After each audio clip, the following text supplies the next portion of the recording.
विशेष समारोह की शुरुआत करते हुए मैं आपसे अनुरोध करता हूं कि राष्ट्रगान के लिए कृपया खड़े हो जाएं।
साथियों, जर्मनी में भारतीय समुदाय और बर्लिन में भारतीय दूतावास की ओर से मैं हमारे प्रिय प्रधानमंत्री श्री नरेंद्र मोदी जी का बहुत गर्मजोशी और उत्साह से स्वागत करता हूं।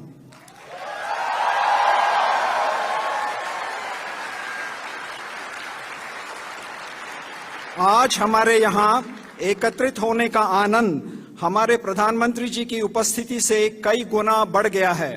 हमें ये अवसर प्रदान करने के लिए हम प्रधानमंत्री जी के आभारी रहेंगे। प्रिय साथियों, जर्मनी में भारतीय समुदाय आज 2 लाख से अधिक है। आप लोगों के निरंतर प्रयास और परिश्रम से आज भारतीय समुदाय जर्मनी में अपनी एक खास पहचान बना रहा है। यहाँ पढ़ रहे हमारे 30,000 से अधिक भारतीय छात्र भारत जर्मनी संबंधों के उज्जवल भविष्य का प्रतीक है। मुझे विश्वास है कि भारतीय समुदाय ऐसे ही प्रगति करते हुए भारत जर्मनी संबंधों को और मजबूत करता रहेगा। जर्मनी में भारतीय समुदाय भले ही बाकी देशों की तुलना में संख्या में छोटा है, लेकिन आपके प्रति प्यार, आदर और आपके स्वागत करने के जोश में कोई कमी नहीं है। इन्हीं शब्दों के साथ मैं आपसे निवेदन करता हूं कि हमारे प्रिय प्रधानमंत्री श्री नरेंद्र मोदी जी का तालियों की गड़गड़ाहट से स्वागत करें।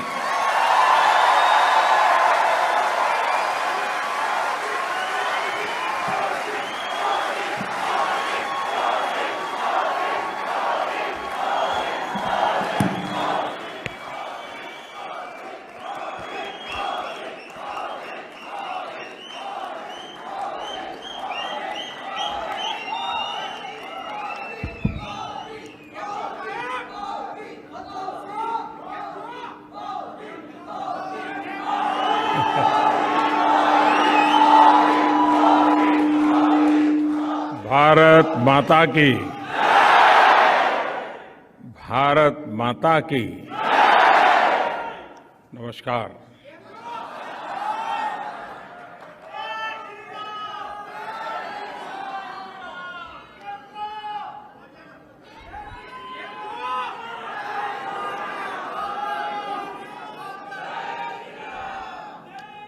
ये मेरा सौभाग्य है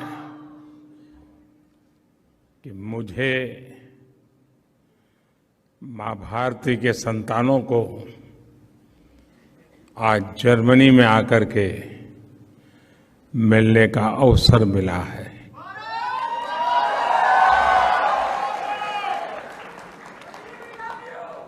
आप सभी से मिलकर बहुत अच्छा लग रहा है।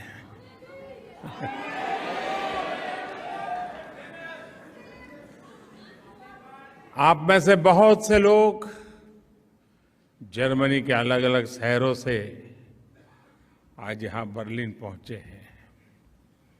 आज सुबह मैं बहुत हैरान था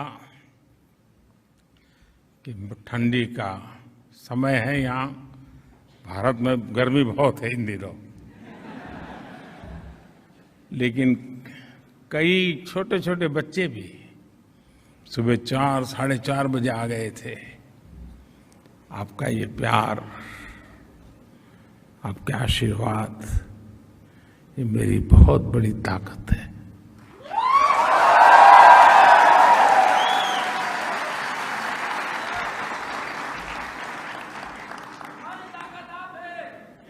मैं जर्मनी पहले भी आया हूं, आप में से कई लोगों से पहले भी मिला हूं। आप में से कई लोग जब भारत आए हैं तब भी कभी कभी मिलने का मौका मिला है। और मैं देख रहा हूं कि हमारी जो नई पीढ़ी है, जो यंग जनरेशन है, ये बहुत बड़ी तादाद में नजर आ रहे हैं और इसके कारण युवा जोश भी है।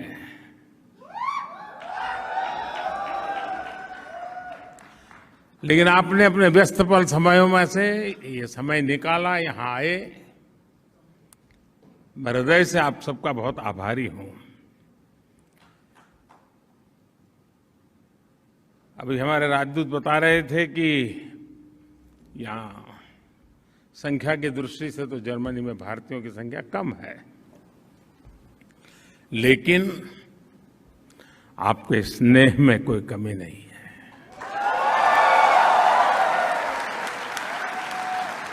आपके जोश में कोई कमी नहीं है। और ये दृश्य आज जब हिंदुस्तान के लोग देखते हैं तो उनका भी मन गर्व से भर जाता है। दोस्तों,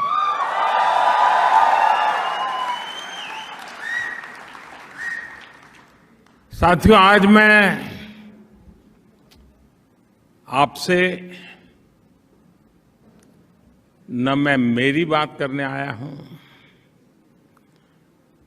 न मोदी सरकार की बात करने आया हूं,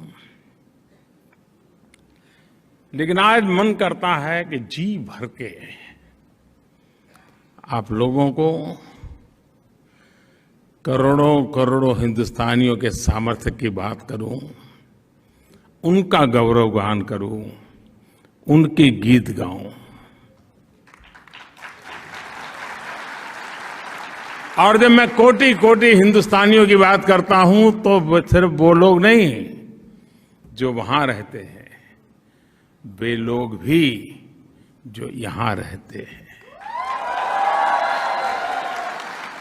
मेरी इस बात में दुनिया के हर कोने में बसने वाले मां भारती के संतानों की बात है। मैं सबसे पहले जर्मनी में सफलता के झंडे गाड़ रहे आप सभी भारतीयों को बहुत बहुत बधाई देता हूं, बहुत बहुत शुभकामनाएं देता हूं।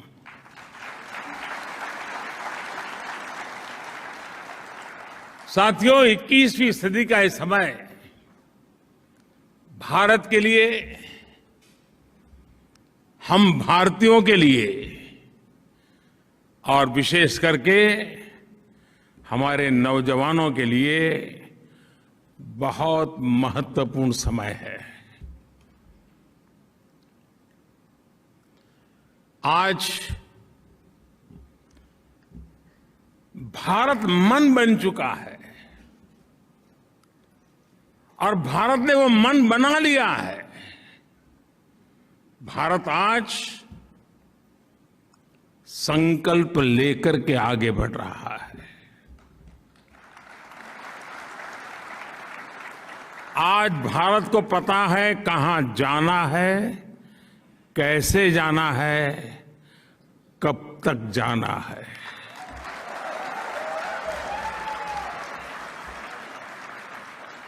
और आप भी जानते हैं कि जब किसी देश का मन बन जाता है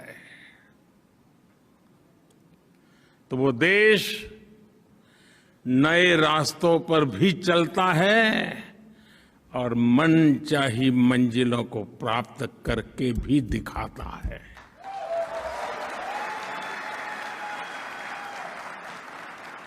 आज का आकांक्षी भारत, एस्पिरेशनल इंडिया, आज का युवा भारत देश का तेज विकास चाहता है। वो जानता है कि इसके लिए राजनीतिक स्थिरता और प्रबल इच्छा शक्ति कितनी आवश्यक है, कितनी अनिवार्य है, वो आज का हिंदुस्तान भली भांति समझता है। और इसलिए भारत के लोगों ने 3 दशकों से चली आ रही राजनीतिक अस्थिरता के वातावरण को एक बटन दबा करके खत्म कर दिया।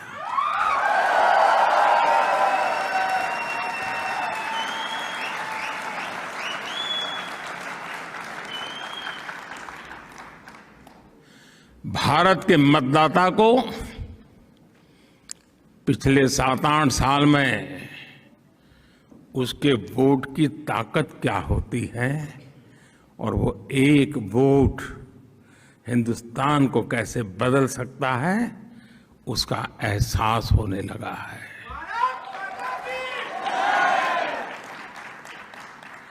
सकारात्मक बदलाव और तेज विकास की आकांक्षा ही थी कि जिसके चलते 2014 में भारत की जनता ने पूर्ण बहुमत वाली सरकार चुनी और 30 साल के बाद ऐसा हुआ है।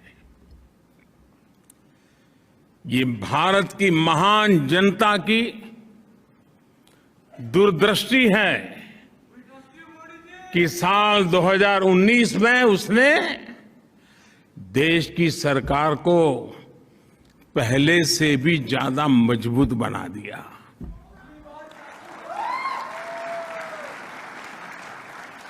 भारत को चौतरफा आगे बढ़ाने के लिए जिस तरह की निर्णायक सरकार चाहिए, वैसी सरकार को ही भारत की जनता ने सत्ता सौंपी है। मैं जानता हूं साथियों कि उम्मीदों का कितना बड़ा आसमान हमसे जुड़ा हुआ है, मुझसे जुड़ा हुआ है। लेकिन मैं ये भी जानता हूं कि मेहनत की पराकाष्ठा करके खुद को खपाकर कोटि कोटि भारतीयों के सहयोग से, उन कोटि कोटि भारतीयों के नेतृत्व में भारत नई ऊंचाई पर पहुंच सकता है।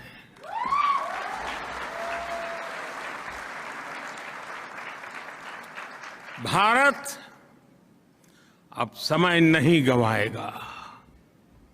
भारत अब समय नहीं खोएगा।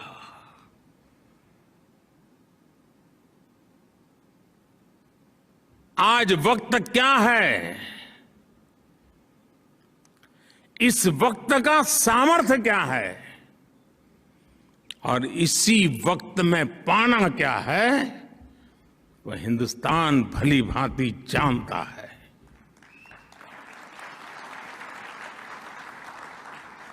साथियों, इस साल हम अपनी आजादी का 75वां वर्ष मना रहे हैं। मैं देश का पहला प्रधानमंत्री ऐसा हूं जो आजाद हिंदुस्तान में पैदा हुआ हूं।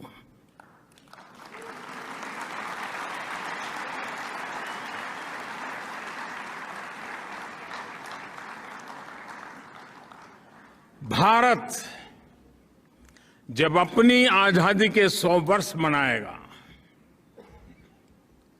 अभी 25 साल हमारे पास है, उस समय देश जिस ऊंचाई पर होगा उस लक्ष्य को लेकर के आज हिंदुस्तान मजबूती के साथ एक के बाद एक कदम करते हुए तेज गति से आगे बढ़ रहा है। साथियों, भारत में ना कभी साधनों की कमी रही और ना ही संसाधनों की कमी रही। आजादी के बाद देश ने एक मार्ग तय किया, एक दिशा तय की, लेकिन समय के साथ जो बहुत सारे परिवर्तन होने चाहिए थे, जिस तेजी से होने चाहिए थे, जितने व्यापक होने चाहिए थे, किसी न किसी कारण से हम कहीं पीछे छूट गए। विदेशी हुकूमत ने भारतीयों का साल दर साल जो आत्मविश्वास कुचला था,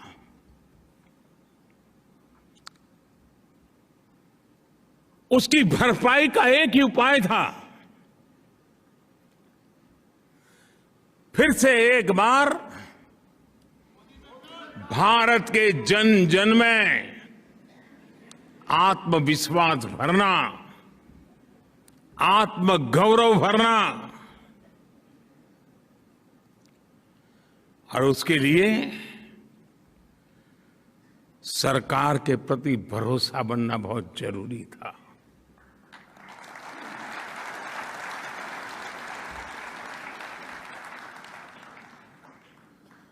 अंग्रेजों की परंपरा की बदौलत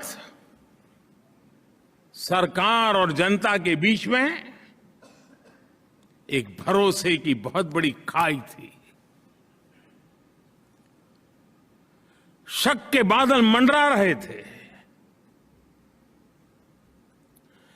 क्योंकि अंग्रेजों की हुकूमत में जो देखा था उसमें उसके परिवर्तन नजर आए। उसके लिए जो गति चाहिए, उस गति का अभाव था, और इसलिए समय की मांग थी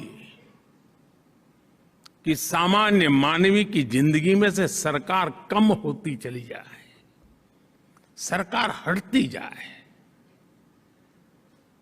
मिनिमम गवर्नमेंट, मैक्सिमम गवर्नेंस।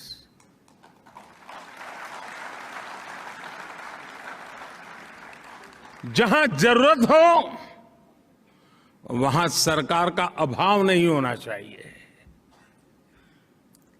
लेकिन जहां जरूरत न हो वहां सरकार का प्रभाव भी नहीं होना चाहिए।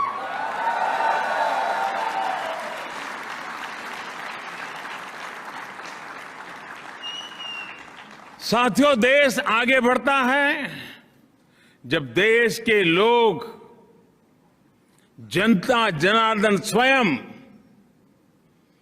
उसके विकास का नेतृत्व करे।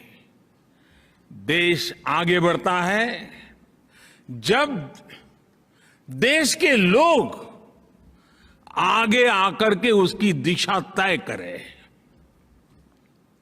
अब आज के भारत में सरकार नहीं, मोदी नहीं, बल्कि देश की कोटि कोटि जन ड्राइविंग फोर्स पर बैठे हुए हैं।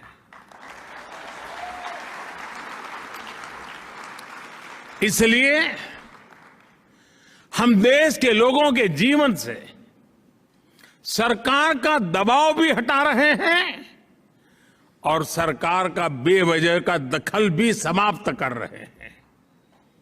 हम रिफॉर्म करते हुए देश को ट्रांसफॉर्म कर रहे हैं। और मैं हमेशा कहता हूं, रिफॉर्म के लिए पॉलिटिकल विल चाहिए, परफॉर्म के लिए गवर्नमेंट मशीनरी का एस्टैब्लिशमेंट चाहिए और रिफॉर्म के लिए जनता जनार्दन की भागीदारी चाहिए और तब जाकर के रिफॉर्म, परफॉर्म, ट्रांसफॉर्म की गाड़ी आगे बढ़ती है। आज Bharat ease of living, quality of life, ease of employment, quality of education, ease of mobility, quality of travel, ease of doing business, quality of services, quality of products, हर क्षेत्र में तेजी से काम कर रहा है, नए आयाम स्थापित कर रहा है।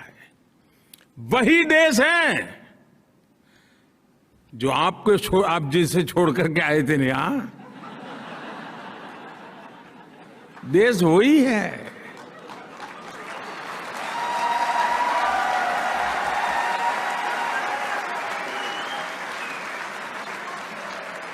ब्यूरोक्रेसी भी वही है, दफ्तर भी वही है, टेबल भी वही है, कलम भी वही है, फाइल भी वही है। वही सरकारी मशीन है, लेकिन अब नतीजे बहुत बेहतर मिल रहे हैं।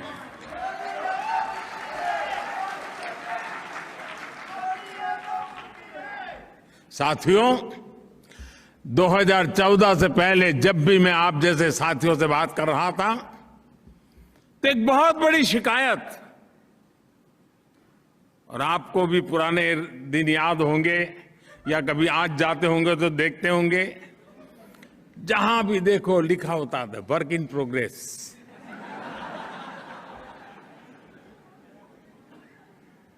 मैं किसी की आलोचना नहीं कर रहा,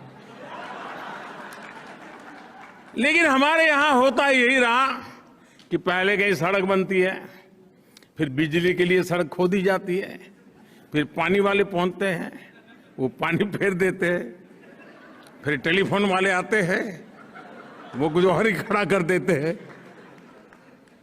एक सड़क, बजट खर्च हो रहा है, काम खत्म नहीं हो रहा है। ये मैंने सिर्फ एक उदाहरण दिया क्योंकि आपने अपनी आंखों से देखा है, और इसलिए होता है कि सरकारी विभागों का एक दूसरे के साथ न तो संवाद होता है और न ही जानकारियों का कोई तालमेल। सब अपनी अपनी दुनिया बनाकर उसमें बैठे हुए हैं। हर एक के पास रिपोर्ट कार्ड है कि मैंने इतनी सड़क बना दी, कोई कहे कि मैंने इतने तार डाल दिए, कोई कहे मैंने इतनी पाइप डाल दी, लेकिन परिणाम work in progress. In silos को तोड़ने के लिए अब हमने पीएम गति शक्ति नेशनल मास्टर प्लान बनाया है। चारों तरफ उसकी तारीफ हो रही है। हम हर डिपार्टमेंटल साइलोज को तोड़कर इंफ्रास्ट्रक्चर से जुड़े हर प्रोजेक्ट में सभी स्टेक होल्डर्स को एक ही प्लेटफॉर्म पर लेकर आए हैं। अब सरकारें, सभी विभाग अपने अपने हिस्से का काम एडवांस में प्लान कर रहे हैं। इस नई अप्रोच ने डेवलपमेंट के कार्यों की स्पीड को बढ़ा दी है और स्केल भी बढ़ा दिया है। और भारत की आज अगर जो सबसे बड़ी ताकत है तो वो स्कोप है, स्पीड है और स्केल है। आज भारत में सोशल और फिजिकल इंफ्रास्ट्रक्चर, उस पर अभूतपूर्व निवेश हो रहा है।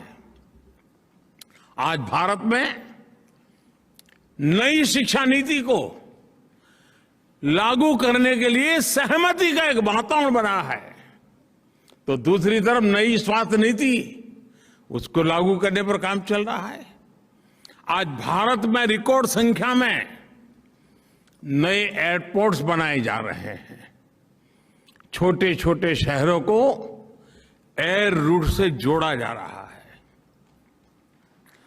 भारत में मेट्रो कनेक्टिविटी पर जितना काम आज हो रहा है उतना पहले कभी नहीं हुआ। भारत में आज रिकॉर्ड संख्या में नए मोबाइल टावर्स लग रहे हैं। अब भारत 5G दस्तक दे रहा है। भारत में भी भारत में आज रिकॉर्ड संख्या में गांवों का ऑप्टिकल फाइबर से जोड़ा जा रहा है। कल्पना कर सकते 6 लाख गांवों में ऑप्टिकल फाइबर नेटवर्क पहुंचेगा।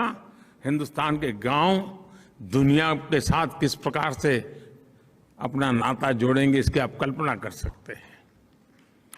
भारत में और जर्मनी में बैठे हुए आप लोग इस बात को ज्यादा समझ पाएंगे।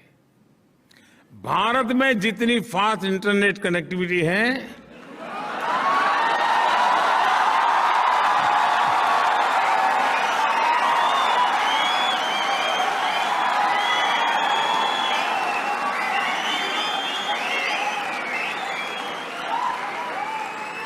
और इतना ही नहीं,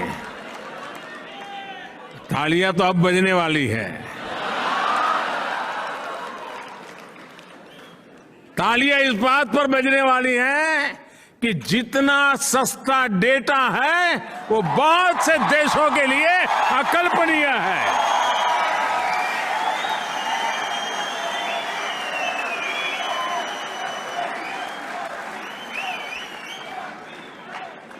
पिछले साल पूरी दुनिया में हुए real time digital payments,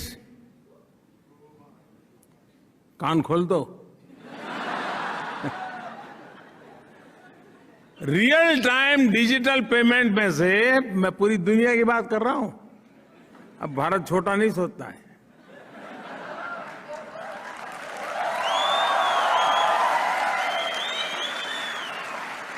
real time digital payment में से 40% भागीदारी भारत की है।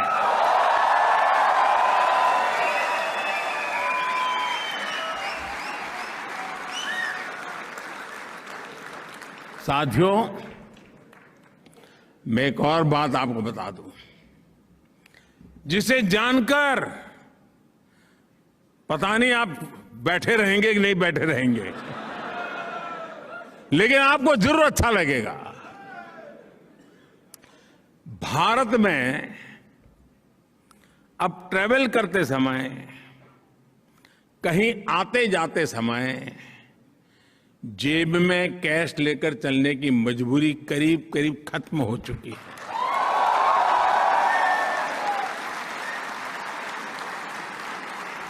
दूर सुदूर के गांव तक भी अपना मोबाइल फोन पर ही हर तरह के पेमेंट आपके लिए काफी है। दोस्तों, साथियों, आज भारत में गवर्नेंस में टेक्नोलॉजी का जिस तरह इंक्लूजन किया जा रहा है, वो नए भारत की नई पॉलिटिकल विल भी दिखाता है और डेमोक्रेसी की डिलीवरी क्षमता का भी प्रमाण है। आज केंद्र, राज्य और लोकल सरकारों की लगभग, ये भी आंकड़ा थोड़ा अजूबा, आज आपके लिए अजूबा होगा, केंद्र सरकार, राज्य सरकार और लोकल सेल्फ गवर्नमेंट, इनकी करीब करीब 10,000 सेवाएं, 10,000 सर्विसेज ऑनलाइन उपलब्ध है।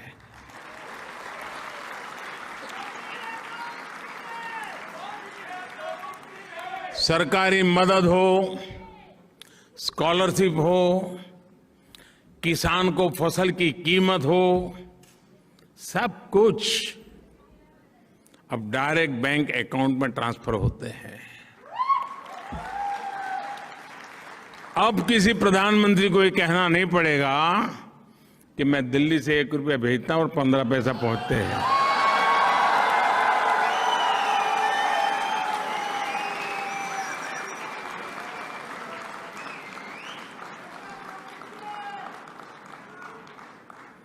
वो कौन सा पंजा था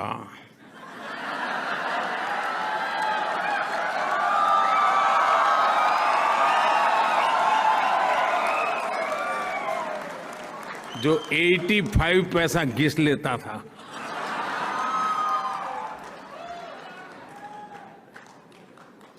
आपको ये जानकर भी अच्छा लगेगा कि बीते 7-8 साल में भारत सरकार ने,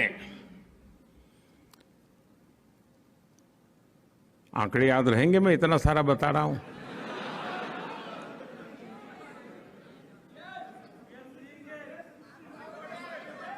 डरो मत,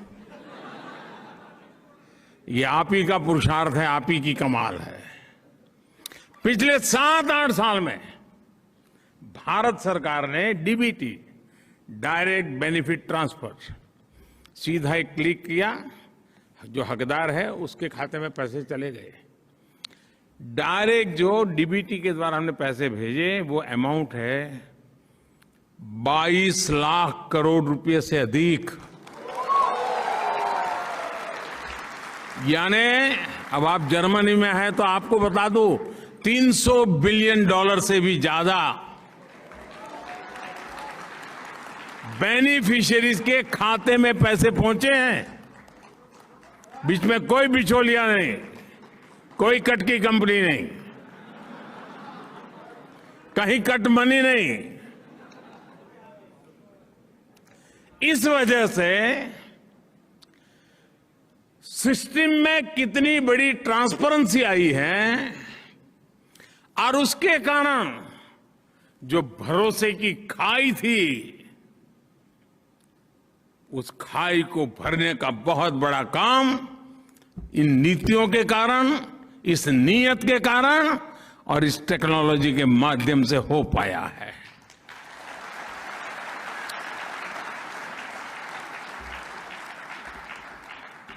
साथियों,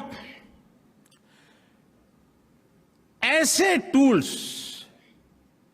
जब हाथ में आते हैं, जब नागरिक एम्पावर होता है, तो बहुत स्वाभाविक है वो आत्मविश्वास से भर जाता है। वो खुद संकल्प लेना शुरू करता है और वो स्वयं संकल्प को सिद्धि में परिवर्तित करने के लिए परिश्रम की पराकाष्ठा करके देखता है और तब जाकर के देश दोस्तों आगे बढ़ता है।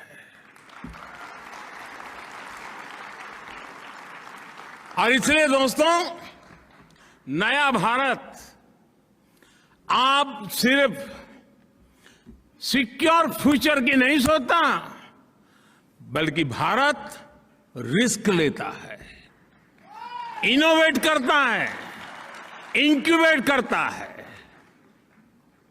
मुझे याद है 2014 के आसपास हमारे देश में, इतना बड़ा देश, सिर्फ 200-400 ही स्टार्टअप्स हुआ करते थे। कितने? जरा याद रख के बोलो ना यार। हाँ, और आज 8 साल पहले 200, 300 या 400 स्टार्टअप्स आज 68,000 से भी ज्यादा स्टार्टअप्स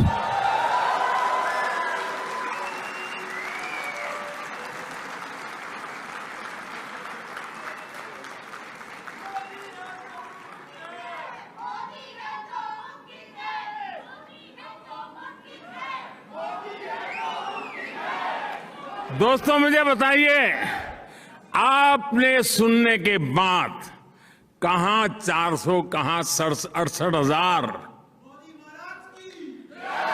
200-400 से 68,000, आपका सीना गर्व से भर गया कि नहीं भर गया? आपका माथा ऊंचा हुआ कि नहीं हुआ? और साथियों, इतना ही नहीं, सिर्फ स्टार्टअप्स की संख्या एक बात है, आज दुनिया के सारे पैरामीटर्स कह रहे हैं कि इसमें दर्जनों स्टार्टअप्स यूनिकॉर्न बन चुके हैं।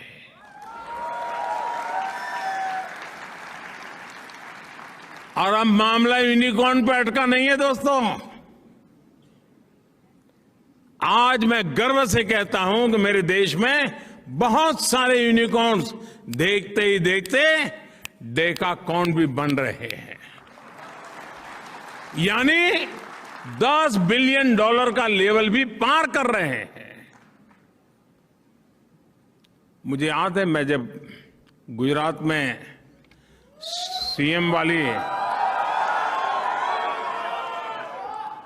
सीएम वाली नौकरी करता था,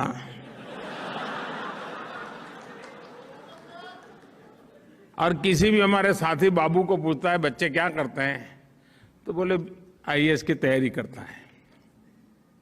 ज्यादातर यही कहते थे। आज भारत सरकार में बाबुओं से पूछता हूं कि भाई क्या करते हैं बेटे, बेटी क्या कर रही है, बोले साहब वो तो स्टार्टअप में लग गए। ये परिवर्तन छोटा नहीं है दोस्तों।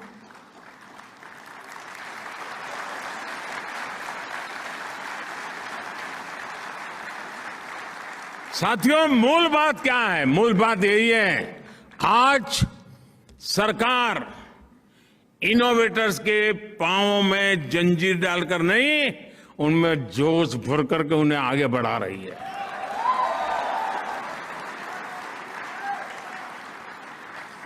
अगर आपको जियो स्पेशल क्षेत्र में इनोवेशन करना हो, नए तरह के ड्रोन बनाना हो, या स्पेस के क्षेत्र में कोई नई सैटेलाइट या रॉकेट बनाना हो, इसके लिए सबसे खुला, सबसे नर्चरिंग वातावरण आज हिंदुस्तान में उपलब्ध है दोस्तों।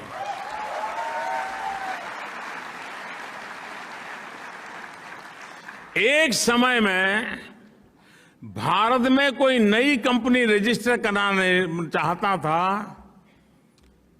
तो उसे रजिस्ट्री में कागज डालने के बाद वो भूल जाता था, तब तक रजिस्ट्री नहीं होती थी। महीने लग जाते थे। जब भरोसा बढ़ जाता है, सरकार का नागरिकों पर भरोसा बढ़ता है, नागरिकों का सरकार पर भरोसा बढ़ता है, अविश्वास की खाई खत्म होती है। नतीजा ये आता है कि आज अगर कंपनी रजिस्टर करनी है तो 24 घंटे लगते हैं दोस्तों, 24 घंटे।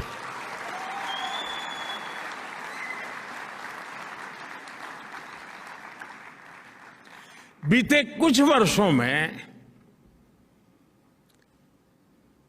सरकार की एक आदत थी, एक चैम्बर हो ऑफिस का, 6 टेबल हो, नंबर 1 ने जनवरी में आपसे कुछ चीजें मांगी, नंबर 2 के टेबल वाला फरवरी में फिर वही मांगेगा, फिर नंबर 5 वाला टेबल फरवरी एंड में कहेगा यार वो कागज लाओ जरा, मुझे जरूरत है। यानी नागरिकों को लगातार हजारों की तादाद में दोस्तों कंप्लाइंट, ये लाओ वो लाओ, ये लाओ वो लाओ, और वो लेकर के क्या करते थे वो जाने और आप जाने।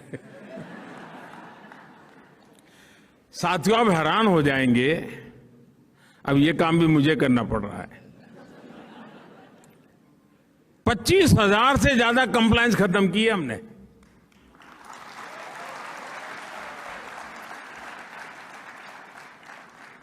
इतना ही नहीं, मैं 2013 में चुनाव के लिए तैयारी कर रहा था, क्योंकि मेरी पार्टी ने घोषित कर दिया था कि इसको प्रधानमंत्री बनाने वाले हैं। तो मैं जाता गया ऐसे भाषण करता था लोगों से। तो एक दिन दिल्ली में सब व्यापारियों ने मुझे बुलाया, तो व्यापारी का बड़ा सम्मेलन था, और उसमें जो मेरे आगे सज्जन बोल रहे थे वो कह रहे थे देखिए वो कानून बना है, वो कानून बना है, ये कानून बना है, इसका कानून बना, सारा ढेर सारे कानून बता रहे थे। अब चुनाव के समय तो सब लोग यही कहते हैं ठीक है मैं कर लूंगा, लेकिन दोस्तों मैं जरा दूसरी मिट्टी का इंसान हूं।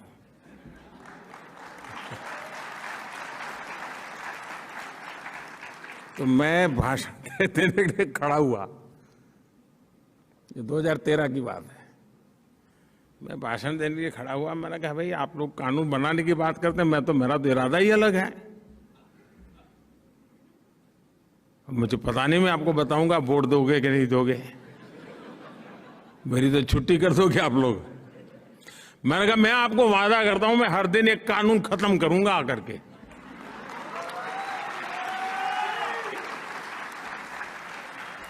बहुत लोगों को आश्चर्य हुआ था कि ये इंसान को कुछ समझ नहीं है रहा, सरकार क्या होती है, ऐसे ही माना होगा और क्या। लेकिन आज दोस्तों मैं आपको मेरा हिसाब दे रहा हूं, पहले 5 साल में 1500 कानून खत्म कर दिए दोस्तों।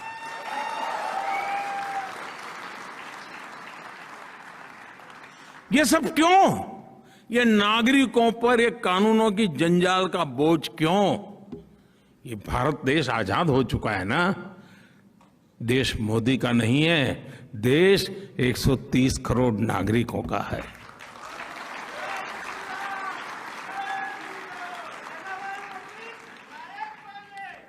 अब देखिए देश में पहले तो हमारा देश की विशेषता देखिए साहब, देश एक संविधान 2 थे।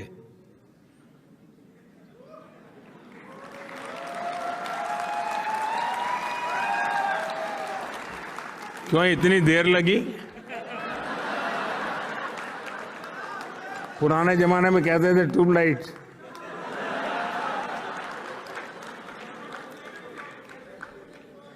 मालूम है ना 2 संविधान थे।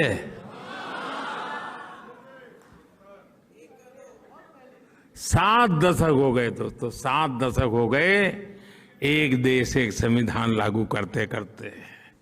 अब लागू हुआ दोस्तों।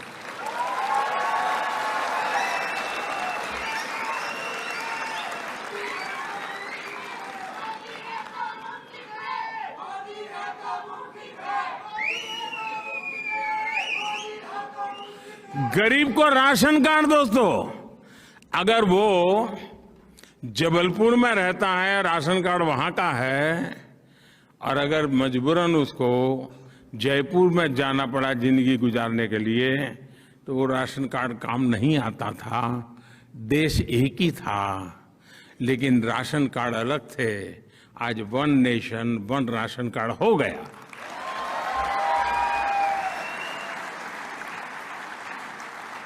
पहले कोई देश में इन्वेस्टमेंट करने आता था, गुजरात में जाता था तो एक टैक्सेशन, महाराष्ट्र जाता था दूसरा टैक्सेशन, बंगाल में जाता था तीसरा टैक्सेशन। अगर उसकी 3-4 कंपनियां, एक कंपनी गुजरात में, दूसरी कंपनी महाराष्ट्र में, तीसरी बंगाल, तो तीनों जगह पे अलग अलग चार्टर्ड अकाउंटेंट को अलग अलग कानूनों से कारोबार चलता था। दोस्तों आज टैक्स व्यवस्था एक जैसी लागू हो गई कि नहीं हो गई? और हमारी वित्त मंत्री यहां बैठी है, निर्मला जी।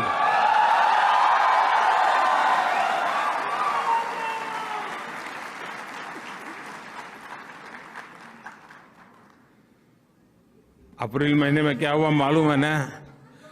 जीएसटी का रिकॉर्ड कलेक्शन हो गया है, 1,68,000 रुपीज, 1,68,000 करोड़। 1 नेशन 1 टैक्स की दिशा में ये मजबूती के साथ हुआ कि नहीं हुआ दोस्तों? साथियों, मेक इन इंडिया आज आत्मनिर्भर भारत का ड्राइविंग फोर्स बन रही है। आत्मविश्वास से भरा भारत आज प्रोसेस ही आसान नहीं कर रहा है, बल्कि प्रोडक्शन लिंक इंसेंटिव से इन्वेस्टमेंट को सपोर्ट भी कर रहा है।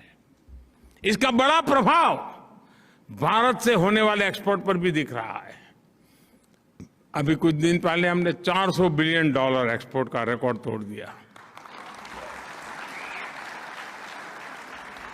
अगर हम गुड एंड सर्विसेज को देखें तो पिछले साल भारत से $670 बिलियन यानी करीब करीब 50 लाख करोड़ रुपए का एक्सपोर्ट हुआ है। आंकड़ा देख करके हाथ जम गए क्या?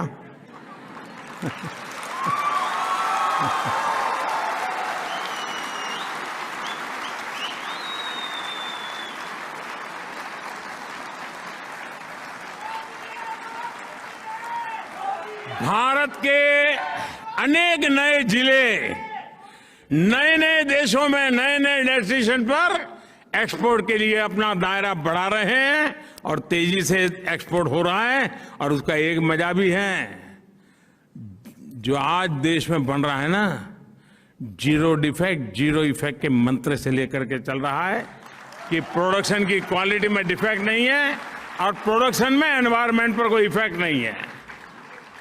साथियों, 21वीं सदी के तीसरे दशक की सबसे बड़ी सच्चाई यह है कि आज इंडिया इज गोइंग ग्लोबल।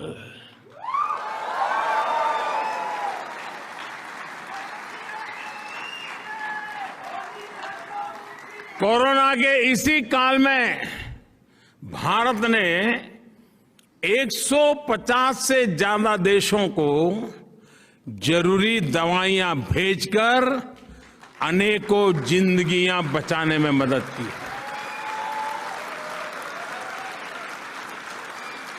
जब भारत को कोविड के वैक्सीन बनाने में सफलता मिली तो हमने अपनी वैक्सीन से करीब 100 देशों की मदद की है। दोस्तों, साथियों, आज का ताजा खबर,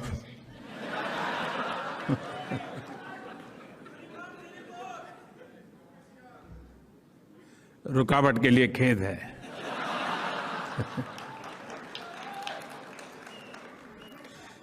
आज विश्व में गेहूं की कमी का सामना दुनिया कर रही है। फूड सिक्योरिटी के लेकर के दुनिया में बड़े बड़े देश चिंतित है। उस समय हिंदुस्तान का किसान दुनिया का पेट भरने के लिए आगे आ रहा है।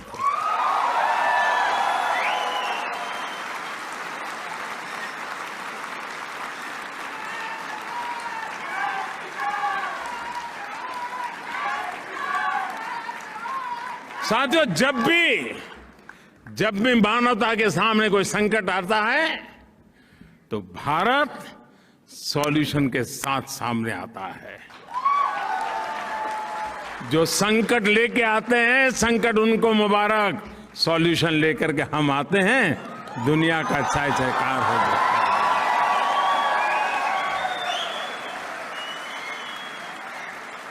है। यही दोस्तों, यही नया भारत है, यही नए भारत की ताकत है।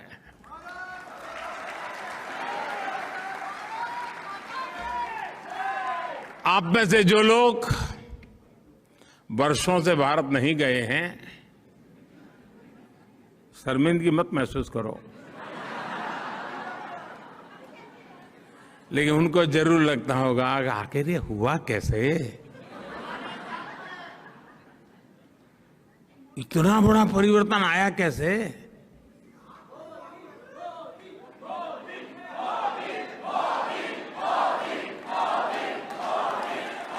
जी नहीं साथियों, आपका आंसर गलत है।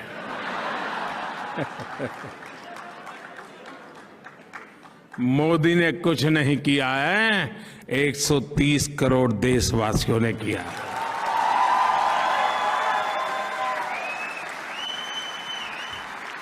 साथियों, ग्लोबल होते भारत में आपका योगदान भी बहुत होने वाला है, अहम होने वाला है।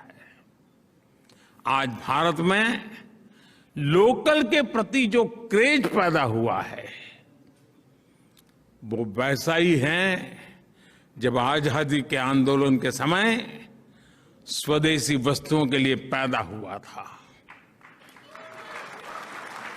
अरसे तक हमने देखा कि लोग ये बताया करते थे कि ये चीज हमने उस देश से खरीदी है, ये चीज उस देश की है, लेकिन आज भारत के लोगों में अपने स्थानीय उत्पादों को लेकर के गर्व की नई अनुभूति आई है। आपको भी पता होगा, आज से 20 साल 10 साल पहले जब आप घर चिट्ठी लिखते थे कि मैं फलानी तारीख को आ रहा हूं, तो फिर घर से चिट्ठी आती थी, आते समय ये ले आना। आज जब जाते हो तो घर से चिट्ठी आती है कि यहां सब मिलता है, मत लाना।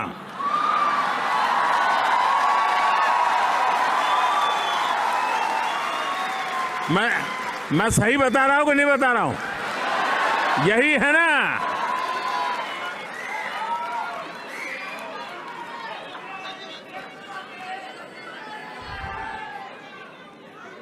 दोस्तों, यही ताकत है।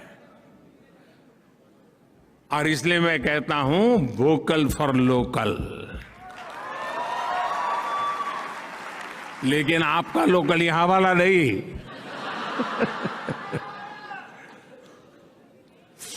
दोस्तों, ये जो दम पैदा हुआ है ना, इस चीज को बनाने में किसी भारतीय की मेहनत लगी है। उस हर प्रोडक्ट के किसी भारतीय के पसीने की महक है दोस्तों, उस मिट्टी की सुगंध है दोस्तों।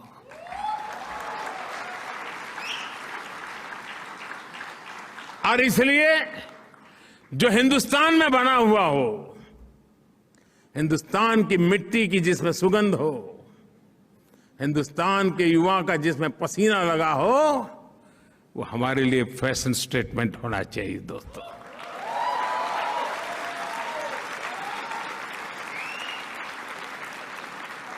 आप देखिए, एक बार ये फीलिंग अनुभव करेंगे ना, तो वाइब्रेशन अगल बगल में पहुंचते देर नहीं लगे लोगों।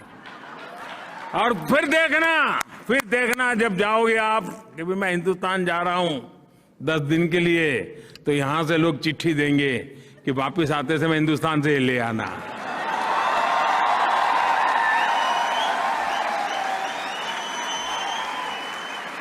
ऐसा होना चाहिए कि नहीं होना चाहिए?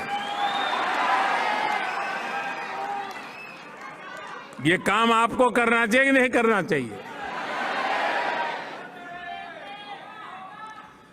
देशियों में एक शानदार उदाहरण बताता हूं आपको।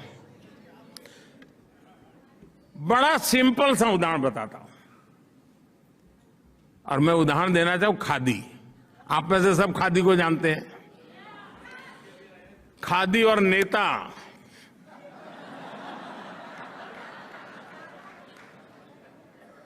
चोली दामन का नाता था।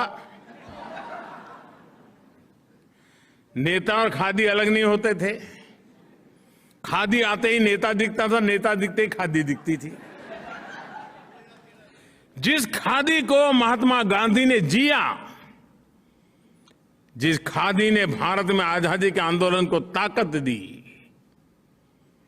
लेकिन दुर्भाग्य से आजादी के बाद उस खादी का भी वही हाल हुआ जो आजादी के दीवानों के सपनों का हुआ था। क्या देश का दायित्व नहीं था? जिस खादी से गरीब मां को रोजी मिलती है, जिस खादी से विधवा मां को अपने बच्चों को बड़ा बनाने के लिए सहारा मिलता था, लेकिन धीरे धीरे धीरे उसको उसके नसीब पर छोड़ दिया गया और एक प्रकार से वो मृत्यु के कगार पर आके खड़ा था। मैं मुख्यमंत्री बना तो मैंने बीड़ा उठाया। मैंने कहा, भाई आप बड़े गर्व से कहते हैं घर में किसी को कि मेरे पास ये फैब्रिक है, ये फैब्रिक है, ये फैब्रिक है, यहाँ की साड़ी है, यहाँ की साड़ी है, यहाँ का कुर्ता है, कहते हैं ना? हाँ, बोलो तो सही। अरे सच बोलने में क्या जाता है यार। तो मैं कहता था यार एक आध खादी भी तो रख लो। मेरे पास ये फैब्रिक है, खादी भी रख लो। साथियों, बात बहुत छोटी थी, लेकिन मैं आज देश के सामने सर झुकाता हूं। मेरे देश ने इस बात को भी गले लगाया, और आपको जानकर के आज आनंद होगा, आजादी के 75 साल के बाद पहली बार जब देश आजादी का अमृत महोत्सव मना रहा है, इस वर्ष खादी का कारोबार 1 लाख करोड़ रुपयों को पार कर गया। पहली बार हुआ।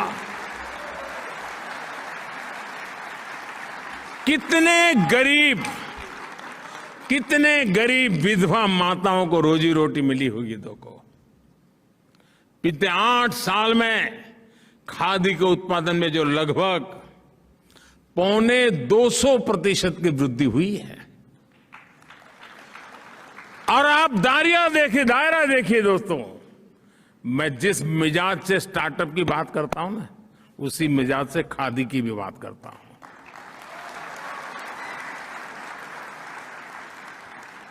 जिस मिजाज से मैं सैटेलाइट की बात करता हूं, उसी मिजाज से मैं सॉइल की भी बात करता हूं।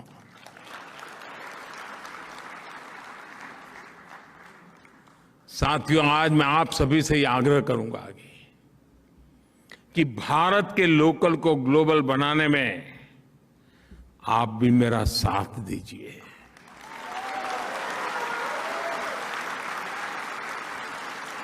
यहां के लोगों को भारत के लोकल की विविधता, भारत के लोकल की ताकत, भारत के लोकल की खूबसूरती से परिचित आप बहुत आसानी से करवा सकती है।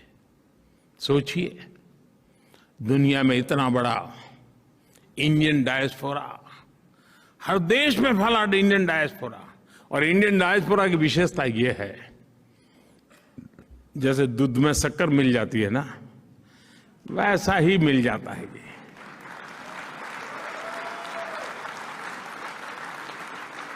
और पता ही नहीं चलता, वैल्यू एडिशन कर देता है, दूध को मीठा बना देता है।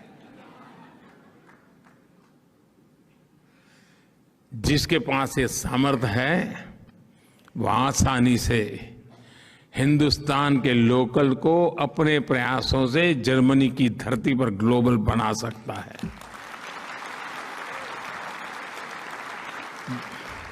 करोगे? कैसी आवाज दब गई? करोगे? कहने में क्या जाता है, मोदी जी कहां भी दोबारा आए। दोस्तों, मैं आप पे भरोसा करता हूं, आप करेंगे, मुझे विश्वास है। दोस्तों, मैं आपको एक और बात याद दिलाना चाहता हूं। हमारा योग हो, हमारा आयुर्वेद हो, हमारी ट्रेडिशनल मेडिसिन के प्रोडक्ट्स हो, आप कल्पना नहीं कर सकते इसका आज इतना पोटेंशियल है। आप हिंदुस्तान से हैं ऐसा कहते ही सामने वाला आपको पूछता होगा, योग जानते हो? पूछता है कि नहीं पूछता है? और आप कुछ भी नहीं जानते, सिर्फ नाक पकड़ना बता दोगे तो भी मानेगा हाँ यार ये मास्टर है।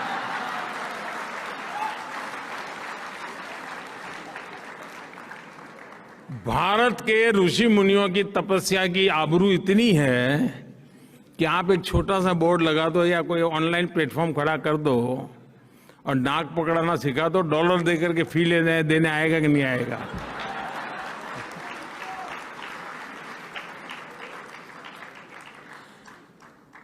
क्या ब्रांड वैल्यू बनाई होगी अपने ऋषियों ने साहब, हैं? हजारों वर्ष पहले ऋषि मुनियों ने जो तप करके छोड़ दिया रास्ता, आज दुनिया गला लगा रही है। लेकिन क्या आप उसके साथ जुड़े हैं क्या? मैं आपसे आग्रह करूंगा, 21 जून को इंटरनेशनल योगा डे है, बहुत दूर नहीं है। अभी से टोलियां बना करके चारों तरफ छा जाइए दोस्तों, हर किसी को नाक पकड़ना सिखा दो दोस्तों।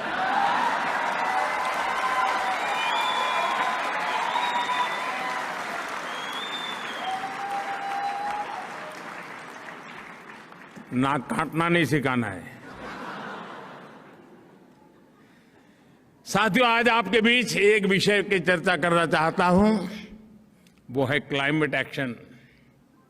भारत में क्लाइमेट चैलेंज से निपटने के लिए हम पीपल पावर से टेक पावर तक हर समाधान पर काम कर रहे हैं। बीते 8 साल में हमने भारत में एलपीजी कवरेज को 50% से आसपास से बढ़ाकर करीब 100% कर दिया। भारत का एलईडी बल्ब, आप जर्मनी वाले हैं तो जरा बल्ब वाली बात जल्दी समझोगे। भारत का लगभग हर घर अब एलईडी बल्ब उपयोग कर रहा है। स्ट्रीट लाइट्स एलईडी हुए। उजाला योजना के तहत हमने देश में करीब करीब 37 करोड़ एलईडी बल्ब बांटे हैं, 37 करोड़। और एलईडी बल्ब का उपयोग ऊर्जा बचत के लिए होता है, एनर्जी सेविंग के लिए होता है। और आप जर्मनी में सीना ठोक करके लोगों को कह सकते हैं कि भारत ने एक छोटा सा परिवर्तन ला करके क्या किया है, और इसके कारण लगभग 48,000 मिलियन किलोवाट आवर बिजली बची है। और प्रतिवर्ष करीब करीब 4 करोड़ टन कार्बन एमिशन कम हुआ है। 4 करोड़ टन कार्बन एमिशन कम हुआ है। आप कल्पना कर सकते हैं कि इस एक योजना ने एनवायरमेंट की कितनी बड़ी रक्षा की है। साथियों, ऐसे ही प्रयासों की वजह से आज भारत अभूतपूर्व स्तर पर ग्रीन जॉब्स के क्षेत्र में एक नया क्षेत्र खोल रहा है, आगे बढ़ रहा है। मुझे खुशी है कि भारत और जर्मनी ने भी क्लीन एनर्जी को लेकर एक बहुत बड़ी पार्टनरशिप की तरफ कदम उठाया है। साथियों, आजादी के अमृत महोत्सव में हमने क्लाइमेट रिस्पॉन्सिबिलिटी को नेक्स्ट लेवल पर ले जाने का भी फैसला किया है।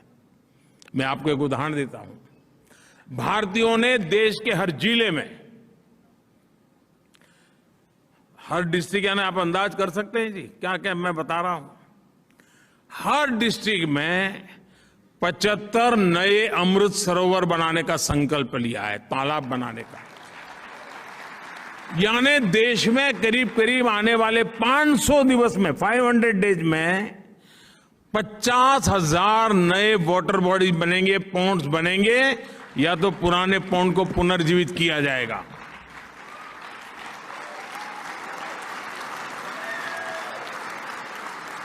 जल ये जीवन है, जल है तो कल है। नारे तो बहुत अच्छे लगते हैं, लेकिन जल के लिए भी तो पसीना बहाना पड़ता है। दोस्तों, क्या आप इस अभियान से जुड़ सकते हैं? आप जिस गांव से आए हैं, उस गांव में एक तालाब बने, उस तालाब बनाने में आपका भी सहयोग हो। आप भी उनको प्रेरित करें, और आजादी के अमृत महोत्सव में अमृत सरोवर बनाने में दुनिया में फैले हुए हर हिंदुस्तानी का योगदान था। आप कल्पना कर सकते हैं आपको कितना आनंद होगा। साथियों, भारत की बेहतरीन समझ रखने वाले मशहूर जर्मन विद्वान मैक्स मूलर ने इंडो यूरोपियन वर्ल्ड के शेयर्ड फ्यूचर की बात की थी। आप में से सब लोग यहां दिन में 10 बार उसका उल्लेख करते होंगे। 21वीं सदी में उनको जमीन पर उतारने का ये बेहतरीन समय है। भारत और यूरोप की मजबूत साझेदारी दुनिया में पीस और प्रॉस्पेरिटी सुनिश्चित कर सकती है। ये साझेदारी निरंतर बढ़ती रहे। आप भी इसी उत्साह और उमंग के साथ मानव कल्याण के लिए, भारत के कल्याण में कुछ न कुछ योगदान देते रहें, क्योंकि हम तो वसुधैव कुटुंबकम वाले लोग हैं। साथियों, आप जहां हो, बहुत आगे बढ़ो, फलो फूलो, आपके सारे सपने पूरे हो, ये मेरी आपके लिए बहुत बहुत शुभकामनाएं हैं। और 130 करोड़ देशवासियों की शुभकामनाएं आपके साथ हैं। आप खुश रहें, स्वस्थ रहें। बहुत बहुत धन्यवाद।